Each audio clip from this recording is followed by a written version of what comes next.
अस्सलामुअलैकुम।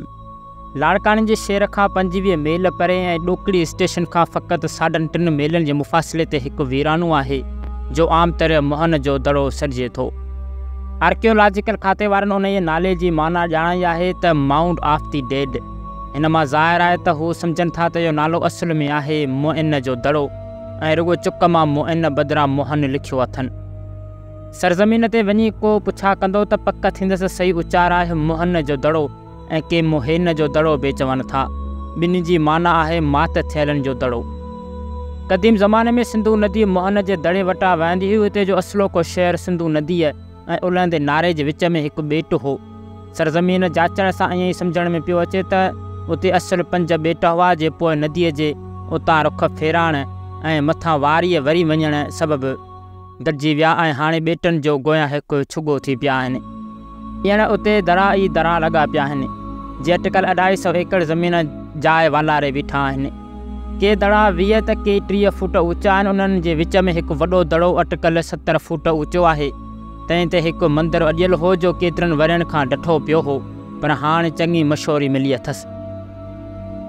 मोहन जे दड़े वारी ज़मीन ते असुलु हिकु आलीशान शेर ॿधलु हो जंहिंजे नाले जी कंहिंखे बि सिध कान्हे।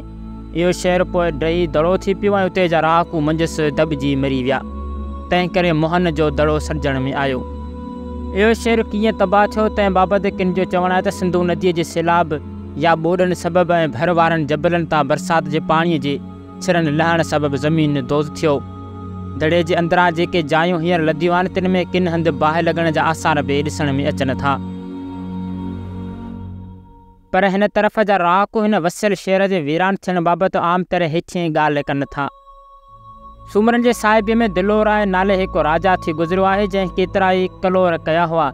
हिन खे हीअ वठो ई त संदसि साहिबीअ में जेका बि जवान छोकिरी परणबी हुई सा पहिरियों राति पाण वटि घुराए वठंदो हो। हिन कहर जे कम करे रहियती माण्हुनि जी रग रख केस पए पिटियो। कंहिं वक़्तु ख़ुदि संदसि सॻी भाणीजी थे परणी त हिन लाइ बि हुकुम थियो त पहिरें राति संदसि मेलात में मोकिली वञे।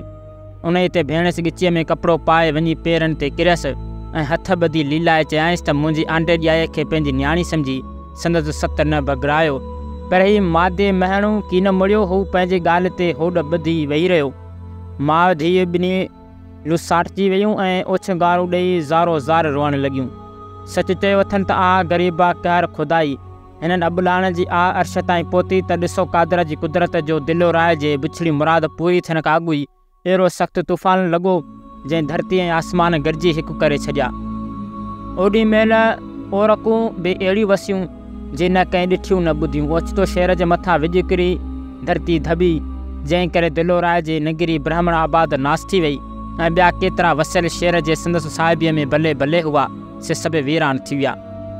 उन ई अलाए आफ़त वक़्तु लाड़काने तरफ़ हिन वसीअ शहर जूं जायूं ज़मीन दोस्त थियूं ऐं कई माण्हू दॿिजी मरी विया। इहो माहो थियो तंहिं करे इहो मोहन जो दड़ो यानी मात थियलनि जो दड़ो सॾिजण में आयो। हिन नाले में मोहन लफ़्ज़ आम सूरत जमय में कमु आयल आहे। तंहिं मां ईअं ई सम्झिजे थो त हिते घटि में घटि 2 भेरा माण्हुनि जो माहो थियो। दड़ो लफ़्ज़ मां ज़ाहिर आहे त हीउ शहर डही वारीअ ऐं मिटीअ जो दड़ो थियो। तंहिंखां पोइ मथसि इहो नालो पियो।